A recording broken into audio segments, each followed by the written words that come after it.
I've always loved the quiet solace of libraries.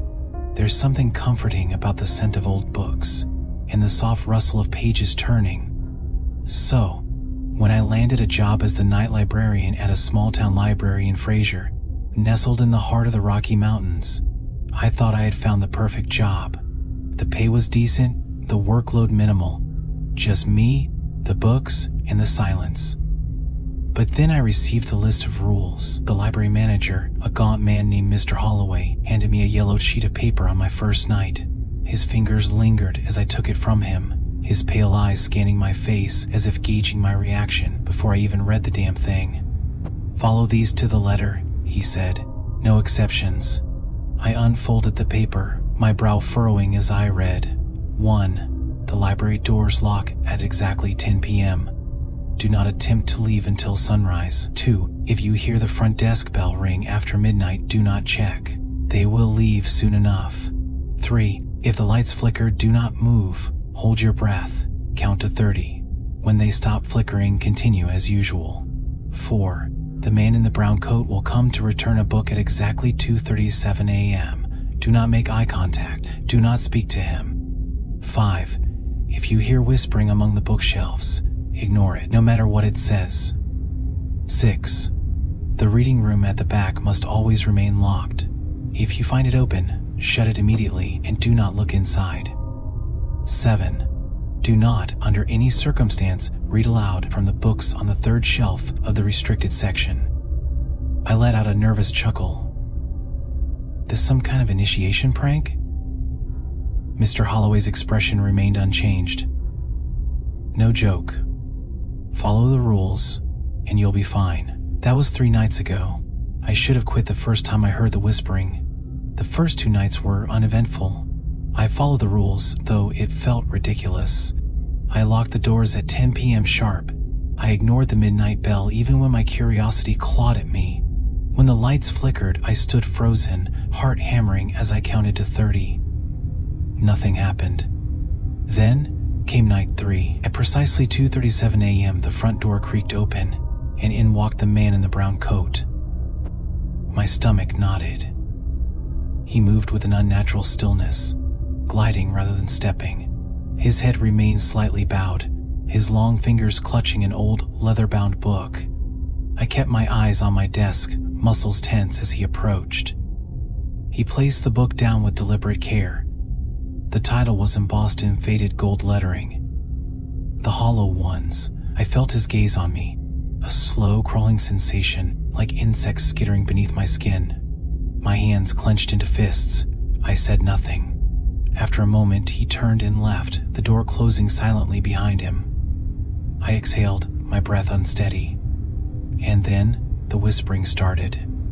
It came from the far shelves, a soft, insidious murmur threading through the aisles. It wasn't the natural creak of old wood or the shuffle of settling books. No, this was different. Words. My name. I clenched my jaw and forced myself to focus on my desk. Ignore it, no matter what it says. But it knew things. It whispered secrets from my past, things I'd never told anyone. It murmured memories of my childhood, of the night my father disappeared into the woods and never came back. My fingers curled into my palms. I clenched my eyes shut. And then, I heard the sound that shattered my resolve. The reading room door creaking open. I shot to my feet, heart hammering against my ribs. My legs felt leaden as I forced myself toward the back of the library.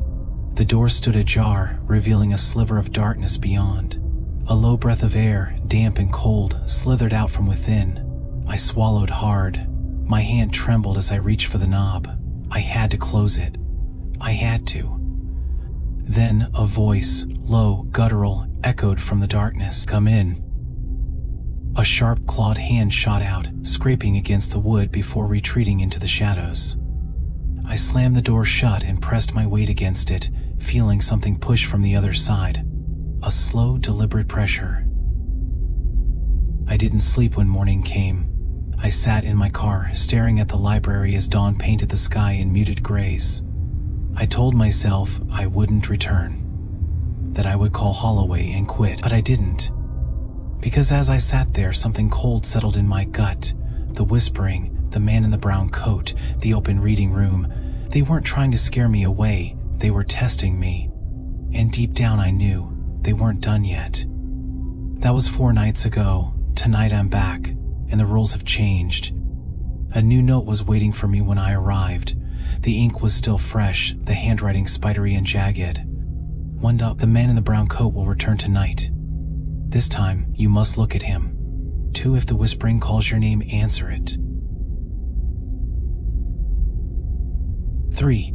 The reading room door will be open. This time, you must step inside. My hands are shaking as I write this. The sun is setting outside and I can already hear the distant murmur of voices beyond the shelves.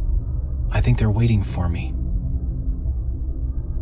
And I don't think I have a choice anymore. The clock strikes 2:37 a.m. The front door creaks open. This time I lift my gaze. The man in the brown coat stands there staring back at me. His face is all wrong, too long, too pale, his mouth a jagged slash that twists upward. His eyes are empty pits. And they are hungry. The book he returns is not the hollow ones this time. It is something else, something bound in dark leather with pages that seem to breathe. A voice, deep and ancient, echoes from the book. Read. The whispering in the aisles grows louder, a chorus of voices hissing my name. The reading room door swings open on its own, revealing not darkness, but something writhing. Something that smells of damp earth and decayed flesh. My hands tremble as I reach for the book, and then the lights flicker. I do not move. I do not breathe.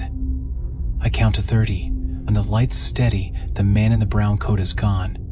The book remains, and from the reading room, something crawls out.